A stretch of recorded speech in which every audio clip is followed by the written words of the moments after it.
Thank you, thank you. So my father used to always tell me something which I want to share with you. That why do you want to fit inside a glass slipper? You know, like we were told, like Cinderella did, why do you want to fit inside a glass slipper when you can shatter the glass ceiling? I want to tell you a little secret. I'm not very fond of this phrase, breaking the glass ceiling. Why does it annoy me? Because it takes the context of everything that I have done, all my achievements, all my hard work, and puts it into a box. As if my ambition was, Kire, I want to find a glass ceiling and break it. Not at all. To be really honest, I was never in a mission to break, to shatter anything. All I wanted was to chase my dreams, my ambitions.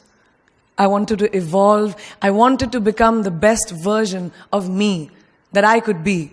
And of course, in Priyanka Chopra style, along the way, I wanted to smash and break every obstacle that came my way, which I did. But that does not mean that the glass ceiling doesn't exist. Of course it exists.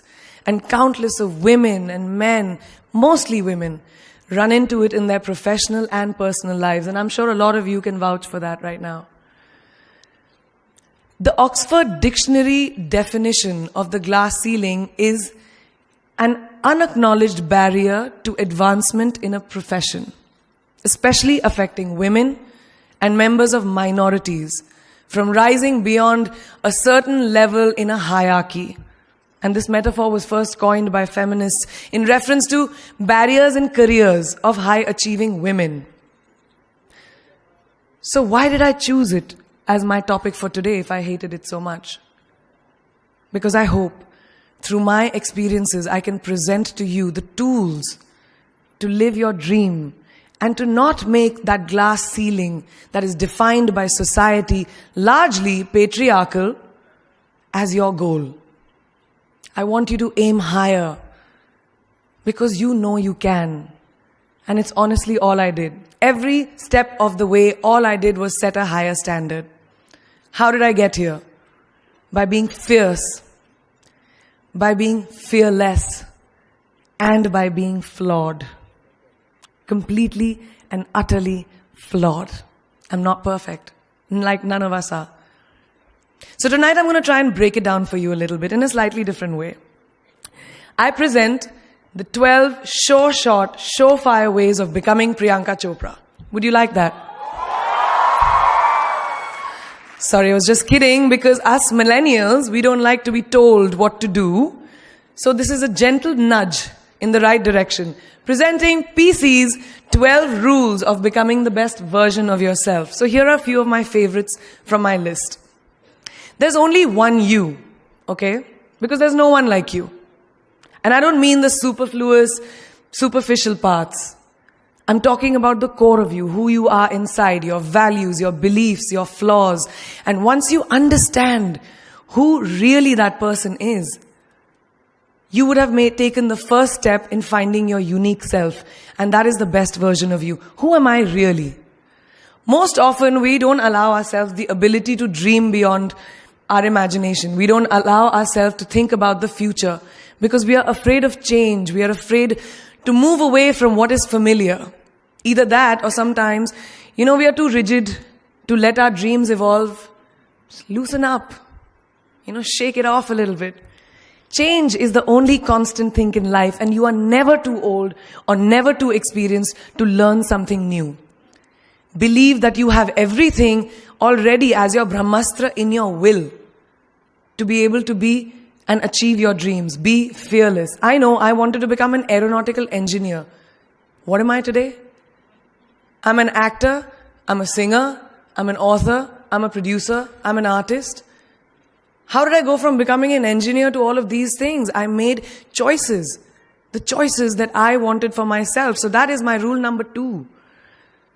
Let your dreams fly. Give them wings. Be who you want to be just by being fearless. Now, opportunities. That's another important part of being fearless. They're a very funny thing, these opportunities. They don't come very often.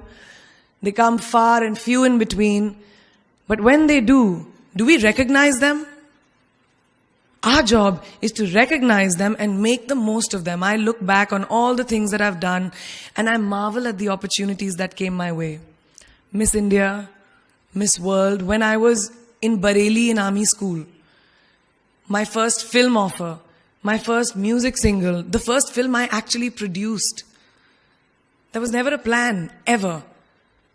More like the universe sort of guiding me towards these opportunities. All I had to do was recognize them and make sure I worked so hard that I squeezed every drop out of these opportunities.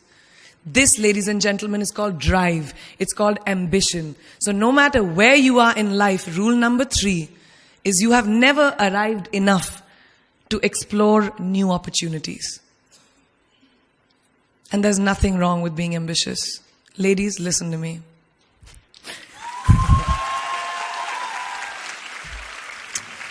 Now, for all of you guys who like everything in life, I don't think there's anything wrong with wanting to have the whole cake and eat it too. Nothing wrong. I want everything. Mujhe sab kuch chahiye. And there is nothing wrong with that. As long as you're not harming someone or doing something wrong, don't be scared to want more for yourself than you ever thought you could. I'll give you a small example. A few years ago, I was shooting a film called Dawn 2. You've heard of that, right? So it was chosen to be shown at the Berlin Film Festival, Berlinale, and my entire team was flying for the premiere, and it was a very exciting time. But at the same time, I was invited for the first time to attend the Grammy Awards in LA. So now when I was doing music, it was this big choice. Both the events were literally taking place one day apart in completely different time zones, Berlin and LA.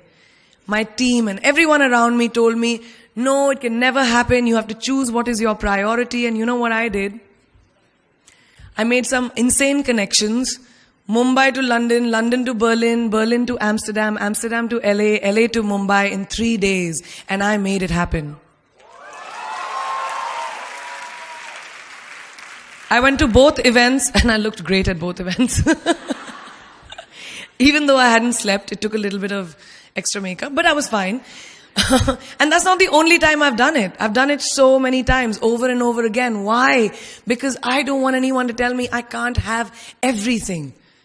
I want to dream of everything and I'll have everything. So rule number 4, be greedy. Be greedy for your ambitions. Be hungry for it. Don't live on someone else's benchmarks. We are told so many times in our life, nahi, लड़की को तो ये करना चाहिए, या तुम लड़के हो सबसे बड़े, your responsibility is this is who you should be. Who can tell you who you should be? Don't let anyone or any situation dictate to you who you are and who you can be. I know it's very much easier said than done. I know that because I've done it. But fight for your dreams. Because no one else is going to fight for your dreams except you. I've turned down so many roles, opportunities, because they did not fit into what I thought at that time was the right thing for me. So today, my path is just my own. It belongs to no one. My failures, my successes, all of it, mine. My journey, all of it is mine. So rule number 5, do not compromise. Do not settle on your dreams. Now, who likes to fail? What? What? At least 15 logon ne haath uthaya. I'm really confused with this audience right now. That you like to fail? Well, I'm not talking to you guys then.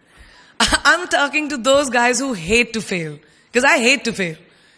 It's really as simple as that. It takes tubs and tubs of ice cream, lots of tissues, lots of tears, lots of dramebazi, my mother, my best friends, my family, everybody making me feel better about it.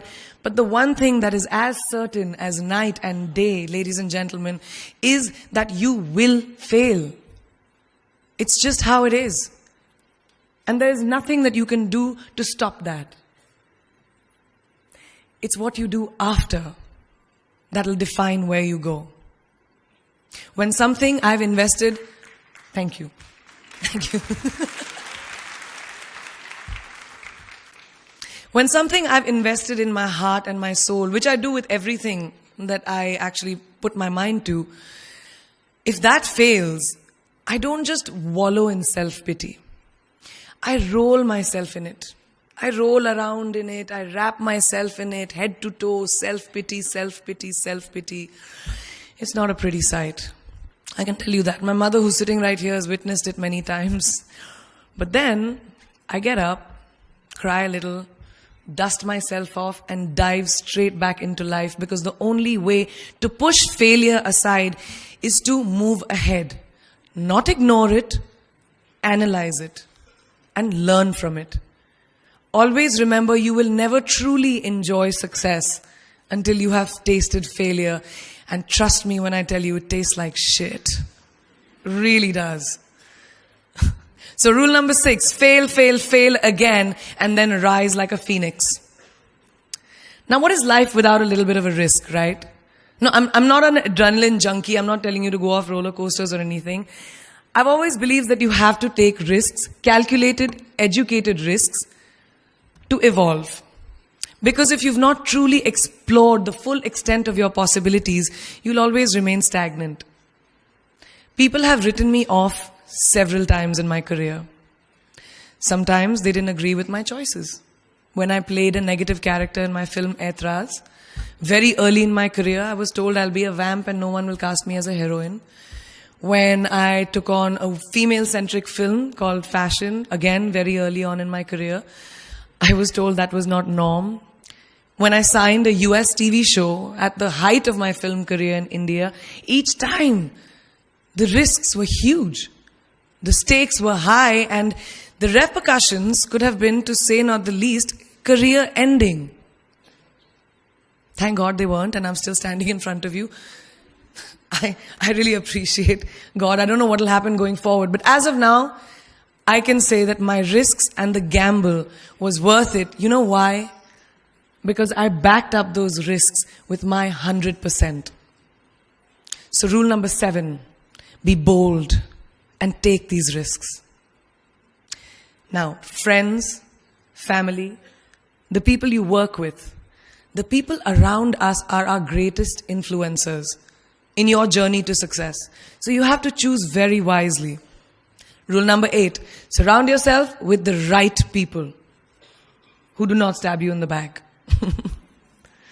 Now, who's into social media? Who's on social media? Raise your hands. Yeah, we like it. I like it. We can raise our hands. All right, it's almost everyone. Now, keep your hands raised if you have ever been upset by like a bad comment that you may have read on a photograph or like on Facebook or when you've posted something. And sometimes, you're just like, why do people have to be mean? Yeah, so there's a lot of you, right? Guys, please let me just tell you this. No matter what you do, someone will always be unhappy. Always.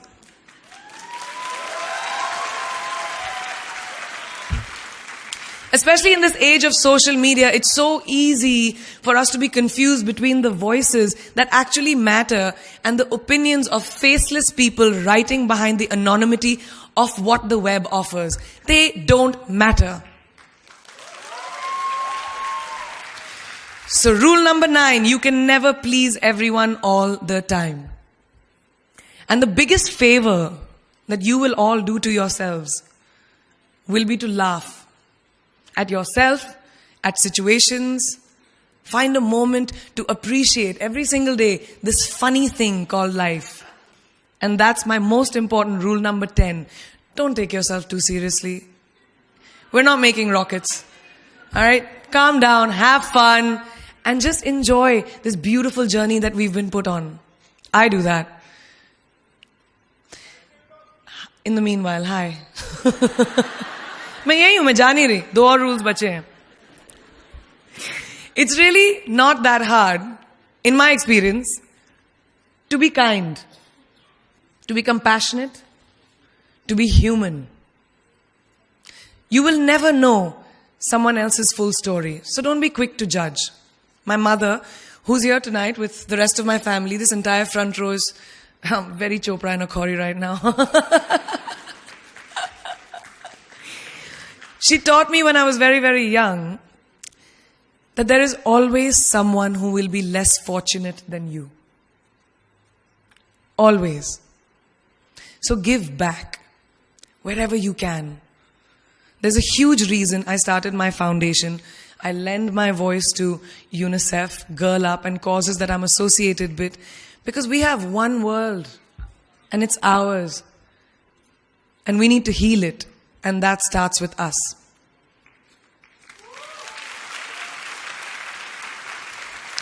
So that is my rule number 11. Give back. And finally, the most important one. Always remember where you came from. It's truly what defines you. So I'm a proud Indian, an army ki beti, daughter of 2 doctors with a middle-class upbringing and ginormous families, who I love on both sides. We've seen good times, we've seen bad times, we've seen hardships, we've seen pain, laughter, sadness. But that is what has made me who I am. And I wear that with pride every day and everywhere that I go. So last and definitely not the least, rule number 12. Don't ever forget your roots and where you came from.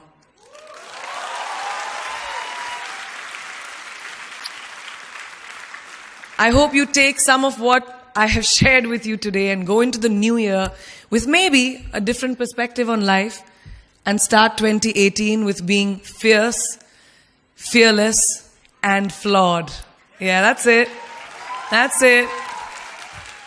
I read this somewhere and kind of stuck with me, and I hope it'll stick with you. Life's journey is not to arrive at your graveside safely in a well-preserved body, but rather to skid in sideways, completely worn out, and say, holy shit, that was a ride. That is how I want to go. So to sum up this incredible journey that I have been on, I stand before you today, weathered by life, but happy and raring to do so much more. I'll see you on the other side. Namaste.